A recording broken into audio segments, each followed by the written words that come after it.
今回は遊戯王における最悪の維持コストカードを10枚紹介するぞ。維持コストカードということは、場に残り続けるために必要なコストを払うカードのことよね。その通りで強力な効果を持つカードの中には、維持のための代償としてライフポイントを払う、手札を切るなど様々なコストが必要となるカードもある。強いカードにコストはつきものだわ。今回はそんなカードたちから維持コストが重いものや、維持コストの割に実用性に乏しいカードを紹介していくぞ。どんな維持コストカードがあるのか気になるわね。1枚目に紹介するのはシュトロームベルクの金の城だ。カード名の通り黄金に輝いた城ね。このカードはフィールド魔法で自分メインフェーズに、シュトロームベルクの金の城のカード名が記されたモンスターを特殊召喚できる。フィールド魔法らしくテーマを強化する効果があるのね。モンスターを多数展開できる強力な効果と言えるわ。これで鉄のハンスを召喚しさらに鉄の騎士につなげることが可能。そこからエクシーズ召喚につなげたりビートダウンしたり色々できるわけだ。この効果を使うと通常召喚ができなくなるが、テーマ内のカードたちは特殊召喚によるアドバンテージが稼ぎやすい。そのためそこまで問題にはならないだろう。通常召喚できない点を加味しても使っていきたい効果というわけなのね。もう一つ効果があって相手モンスターが攻撃宣言をした際に、そのモンスターを破壊して攻撃力の半分のダメージを与えるんだ。普通に強い効果だわ。相手モンスターの除去に加えバーンダメージまで与えられるのね。当然だが相手もこの効果が分かっているため、攻撃を強制させるカードと組み合わせていきたいな。牽制の意味としても使えそうだわ。どちらの効果も強いしこれは脳死で使えるカードね。レイム、今回の動画の趣旨を忘れてないか？そういえば維持コストの動画だった。金の城の維持コストはどんな感じなの？スタンバイフェーズごとにデッキの上からカードを10枚、裏側表示で除外する必要があり除外できない場合、このカードは破壊されるぞ。カードを10枚も除外、とんでもないデッキの消費量だわ。しかも裏側除外なせいでキーカードが除外されても回収手段が皆無。デッキ枚数を増やすと今度はキーカードが引きづらくなるなど、維持コストのデメリットが大きすぎるんだよな。効果は強いけどこれは維持するのをためらってしまうわ。金の城はデッキテーマの核となるカードだが、同時にこのカードが減塩でデュエルが不利になることも多い。効果の関係上、長期戦には不向きであり、効果を使った次のターンに破壊してしまうのも一つの手だな。金の城を張り替えたりしてうまく維持コストを回避していきたいわね。活用法もあってグレン魔獣大イザと組み合わせると、1ターンで攻撃力4000のモンスターを生み出せる。大イザは除外されていれば攻守が上がるものね。うまくいけばワンターンキルも可能だわ。維持コストは重いけど効果はどれも強力だし活用法は複数あるため、今回紹介するカードの中では使い勝手はいい方だと思うぞ。テーマに欠かせないカードだし使い勝手がいいのに越したことはないわね。ちなみにアニメの金の城はレベル4以下のモンスターのランダム召喚や、バトルの強制効果、攻撃モンスターの破壊とバーンダメージ、破壊耐性などがあった。OCG よりだいぶ凶悪なんですが、当然維持コストもやばいのよね。維持コストはデッキの半分のカードを墓地に送るものだったぞ。半分は多いけど除外じゃないから墓地利用もできそう。なお、このカードの維持コストは相手が払うようになっていたんだ。相手のデッキ破壊に使うこともできるしこちらのデメリットがなさすぎだな。こんなインチキカード許していいのか。まあ、この効果は不正アクセスによる改ざんでできたものだから、本来はもう少しまともな効果だ。私もカード効果書き換えるわ。はい失格。続いては破滅へのクイックドローを紹介だ。今度は永続トラップカードが来たか。維持コストがいるのだから永続系のカードが多そうだわ。クイックドローはお互いにドローフェーズ時に手札が0枚だと、通常のドローに加えてもう1枚ドローすることができるカードとなっている。手札が0枚なら2枚ドローできるのね。一気に手札を増やせるのは強力だわ。単純に手札を増強できるのは強力なのだが、このカードを維持するには毎ターン700のライフポイントを払わないといけないんだ。ライフポイントを支払って維持するのね。700くらいなら他のカードにもあることが多いし別に普通じゃない？なお、自分のライフポイントが700未満だとライフポイントが強制的にゼロになり敗北するぞ。ほわっつ、ちょっと待って。普通、払えない場合は次回とかじゃないの？多くの維持カードはそうなのだがこのカードはライフポイントをゼロにしてしまうため、使い方次第ではデュエルの勝敗に直結するカードなんだよ。急に使うのが怖くなってきた。それとこのカードがフィールドから離れると3000のバーンダメージも受けるぞ。もう使いたくない。フィールドから離れた時点でダメージを受けるから、手札に戻して回避することも無理だな。レインボーライフで回復に転換させたいわ。マジックプランターを使って手札補充に役立てる手段もある。とはいえドローを増やすためだけにライフポイントをゼロにするリスクを負ったり、3000ダメージのペナルティは痛すぎるため効果とコストが見合わない。まさに使ったプレイヤーを破滅へと導きかねないカードというわけね。相手も利用できちゃうし素直に他のドローカードを使った方がいいかも。前述した通りコンボで使いたいカードだな。お次はアモルファージヒュペルを紹介するぞ。ペンデュラムモンスターね。アモルファージは地属性ドラゴン族の、ペンデュラムモンスターで統一されているのよね。その通りで各モンスターには何らかの行動を封じる効果があり、相手の行動を制限しながら戦っていくデッキテーマだな。動きを封じられると厄介だしデッキによってはかなり刺さるわね。アモルファージモンスターには共通効果があり、ペンデュラム効果の方は毎ターン自分の場のモンスターをリリースする効果、モンスター効果の方はお互いにアモルファージモンスターしか、エクストラデッキから特殊召喚できない効果があるんだ。モンスター効果の方は相手にかなり有効だけど、ペンデュラム効果が維持コストになっているのね。場を維持するだけでモンスターが必要なのは展開や維持において厄介だわ。維持コストを緩和するために様々なサポートカードが出ているため、それらのカードと組み合わせればそこまで厳しいコストでもないぞ。デッキとしてうまく立ち回れるよう構成されているわけなのね。というかアモルファージモンスターは共通の維持コストがあるのに、なんでヒュペルだけ選ばれたの？それはヒュペルのペンデュラム効果が微妙だからだな。アモルファージモンスターにはペンデュラム効果にそれぞれ固有の効果がある。ヒュペルのペンデュラム効果は、お互いが受ける効果ダメージをゼロにするというものだ。つまりバーンダメージを防ぐために使えるのね。けどなレイム、今の遊戯王環境でバーン主体のデッキって多いと思うか？そういえばバーンデッキってあまり見かけないわね。強いバーンデッキもあるけど母数が少ないよな。バーンデッキの数自体が少ないためヒュペルを採用する理由があまりないんだ。効果ダメージを与えるカードもそこまで多くないし他のカード使うわよね。他のアモルファージモンスターはマジック、トラップ、モンスター効果、リリース、サーチ、チェーンを封じるほか、墓地にカードを送らせないものがいる。これらの効果はデュエル中に刺さることが多いが、バーンだけはそこまで使わないので優先順位も下がっていくんだ。あまり使わない効果なのに同じ維持コストを払うのは嫌だわ。攻撃力はアモルファージの下級モンスターの中では最も高いので、アタッカー要員として使った方がいいかもな。バーンデッキと戦う際はこのカードを採用していきたいわね。次はナンバーズ30、破滅のアシッドゴーレムだ。また破滅カード、これは嫌な予感。エクシーズモンスターでランクは3、水属性岩石属で攻守は3000だな。ランク3にしては高いステータスを誇っているわね。レベル3モンスター2体でエクシーズ召喚できるから召喚もしやすいんだぜ。ランク3で攻撃力3000は維持コストがやばいわな気がする。アシッドゴーレムは効果が3つあるのだが、なんと3つの効果全てがデメリット効果なんだ。完全にデメリットアタッカーなんですが。まずエクシーズ素材がない場合このカードは攻撃ができない。エクシーズ素材は必須というわけか。そしてこのカードがいる限り自分は他のモンスターを特殊召喚できなくなる。思いっきり自分の展開を阻害してしまうわ。一通りの展開をした後にこのカードを召喚したいわね。最後に維持コストだが自分のスタンバイフェーズにエクシーズ素材を一つ取り除くか、取り除かないで2000のダメージを受けるかのどちらかだ。普通はエクシーズ素材を取り除きたいけど、エクシーズ素材がなくなったらただの置物になっちゃうわ。脳死でエクシーズ素材を消費するとバーンダメージを受け続けることになり、攻撃もできないなどかえって邪魔な存在になってしまう。これなら相手モンスター限定だけど現魔人ムズムズリズムを使った方が、有効な場合も多そうだわ。デメリット効果しかないのでエクシーズ素材を使い切った後に、強制転移などで相手に送りつけても面白いだろう。相手からしたらいらなすぎるし、どうせなら溶岩魔人ラバーゴーレムください。コントロール転移やスキルドレインでのデメリット回避、アトランティスやイービルーヒーローダークガイアと組み合わせていきたいな。デメリット効果や維持コストは重いけど、使い方次第で全然活用できるカードなだけ救いがありそうだわ。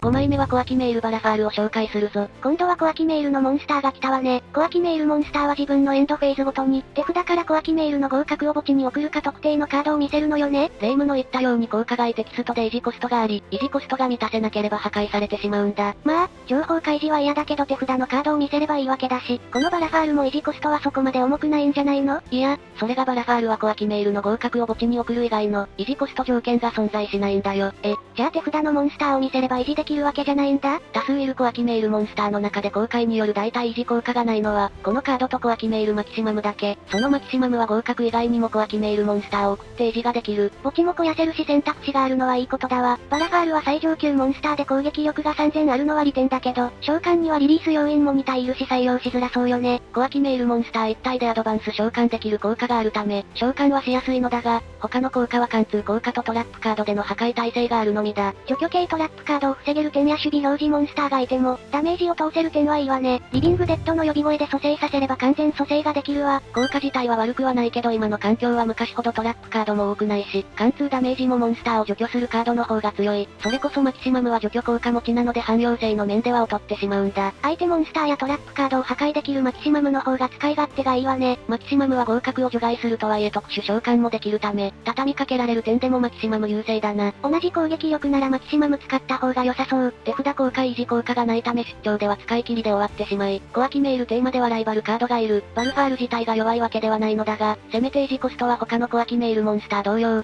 2種類欲しかったな。合格に思いっきり左右されてしまうし維持コストの救済をしてほしいわね。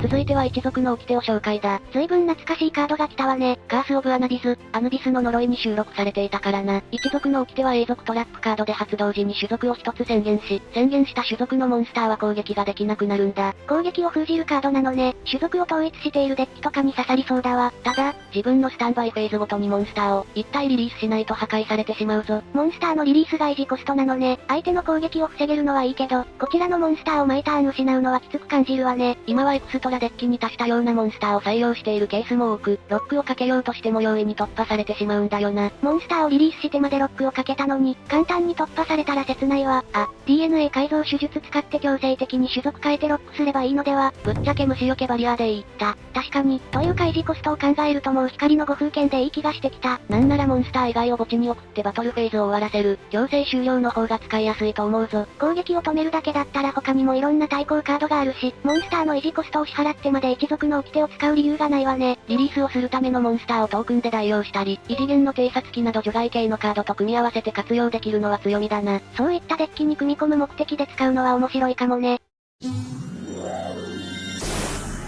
お次は味方殺しの女騎士と行こう。何やら物騒なカード名をしたモンスターだわ。レベル4の地属性戦士族で攻撃力が2000あるのが特徴だな。攻撃力が高いからアタッカーになれるけど、維持コストがあるからデメリットアタッカーに当たるわけなのね。その維持コストというのがスタンバイフェーズごとにこのカード以外の自分フィールドのモンスターを一体リリースするというものだ。このカードもモンスターのリリースが必要なのね。女騎士が登場したのは2001年。その頃はリリースなしで召喚できる攻撃力2000のモンスターということで活躍することもあった。当時はまだ攻撃力1900のラインがあったし、漆黒の氷戦士パンサーウォリアーと違って攻撃自体にリリースはいらないのよね。だから召喚したターンに攻撃したら次のターンに破壊する使い切りもできたな。それでも登場当初から活躍のバオゴブリン突撃部隊に奪われがちになり、女騎士の維持コスト効果は効果外テキストのためスキルドレインで無効も不可、トークンをリリースするなど工夫して残していかないといけないから大変だったぞ。強力なライバルがいたしデメリットアタッカーと相性のいいスキルドレインも活用できなかったのは辛いわ。他のデメリットアタッカーも大概ひどいもばかりだったから、女騎士はこれでも活躍できた方だったんだけどな。いかに昔のデメリットアタッカーが使いづらいかがわかるわね。そして2006年には同じ攻撃力を持つジェネティックワーウルフが登場し、2009年には小脇メールベルグザークが登場。ベルグザークは女戦士と属性や種族、レベル、攻撃力が全く同じで、2回攻撃も持っているため同じ維持コスト持ちでも使い勝手がいい。モンスターをリリースするより手札の戦士族を見せるだけの方が、コストは軽いわよね。ベルグザークは小脇メールサポートを受けられる点も強みだな。先ほど紹介されたヒュペルモアモルファージテーマで使えば、維持コストの対策はできそうだけど女騎士は特にテーマもないのが辛いわ。今じゃ攻撃力2000のモンスターも数が増えて珍しくなくなったため、よほどのことがない限り女騎士を使う機会は巡ってこないだろう。見た目は結構いいだけに維持コストと性能が見合ってほしいわね。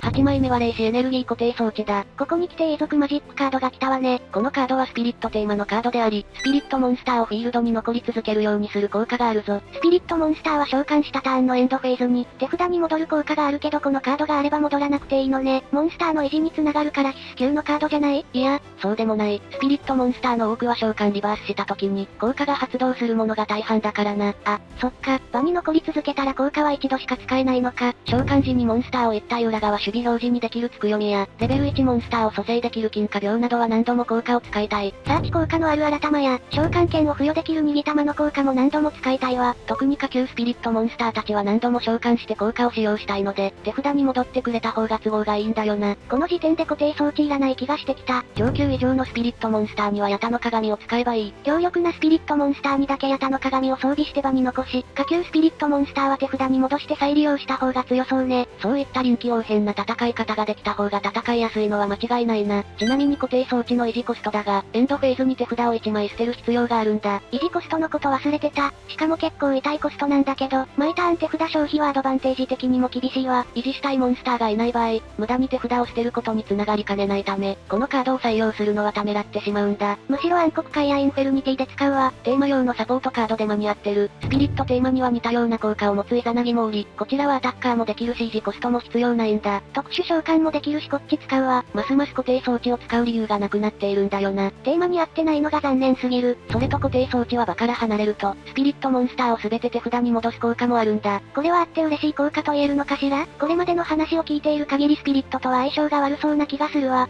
例えばスピリットモンスターが除去される際にこのカードを先に何らかの方法で、手札に戻すことで除去から守るといった使い方ができる。チェーンして相手の除去を回避するのに使えるかもしれないのね。また、戻る効果は相手にも適用されるため、スピリットデッキを使う相手に使ってもいいかもしれない。スピリットデッキ使う人が周りにいません。それは知らん。実はこの効果は登場当初はなかった効果であり、後の再録時に追加された効果なんだ。後から効果が追加されるなんて珍しいわね。メリットにもデメリットにもなる効果だが、テキストの追加を受けた珍しいカードとして記録に残っているぞ。追加されても使いづらいの余計ひどくない？追加じゃなくリメイクが必要だな。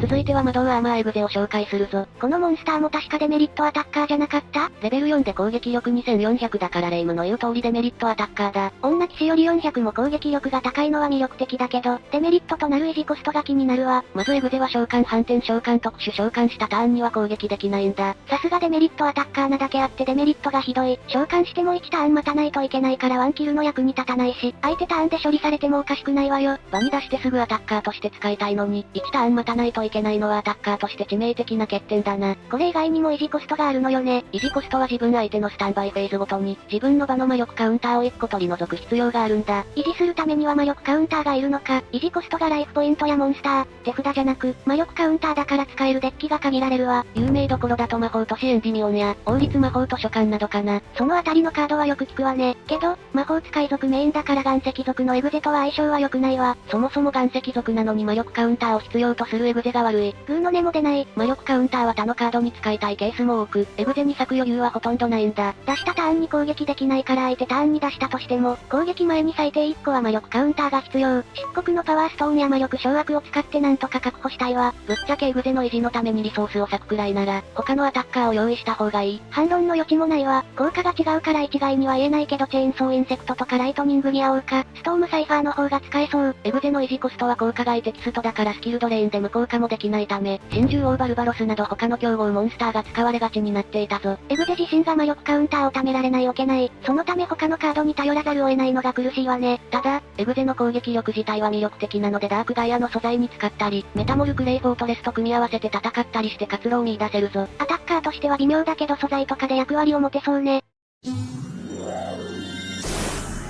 最後に紹介するのは爆走特急ロケットアローだ。このカードはどういうカードなの？レベル10の地属性機械属で攻撃力5000、守備力0のアタッカーだな。攻撃力5000、最後にとんでもないモンスターが来たわね。このカードは通常召喚はできず自分の場にカードが存在しない場合のみ、特殊召喚ができるんだ。じゃあ開始1ターン目からいきなりこのカードを出すこともできるじゃない。高校でこのカードを出せばワンキルも夢じゃないわ。残念ながらそれは無理だぞ。なんで？このカードを特殊召喚したターンはバトルフェーズは行えないからだ。あ、そういう制約がつくのね。そして維持コストとしてこのカードのコントローラーは、自分のスタンバイフェーズが来るたびに手札を全て墓地に送らないといけないぞ。維持コストがあまりにきつすぎる。ドローフェーズに引いたカードも捨てないといけないわ。効果外テキストだから当然スキルドレーンで無効化も不可能。さらにこのカードがモンスターゾーンに存在する限り、自分はマジックトラップモンスター効果を発動できず、カードのセットもできないんだ。このカードを守るためのカードを用意しても発動できないんじゃ意味ないわね。出したターンに攻撃できないから使い切りのアタッカーも無理で、相手に破壊されないことを祈るしかない。今の環境じゃほぼ除去されるわ。そういうわけでアタッカーとして使うのは現実的ではないため、素材とかに使っていく感じになるぞ。レベルと攻撃力は高いからその点をうまく活かしていきたいわね。深夜急行騎士ナイトエクスプレスナイトと一緒に召喚し、強度級砲塔列車グスタフマックスといったモンスターを出すとかだな。ガーゼットモンスターの素材にも使えそう。両刀で捨てて場のモンスターの攻撃力を5000にするのも面白いぞ。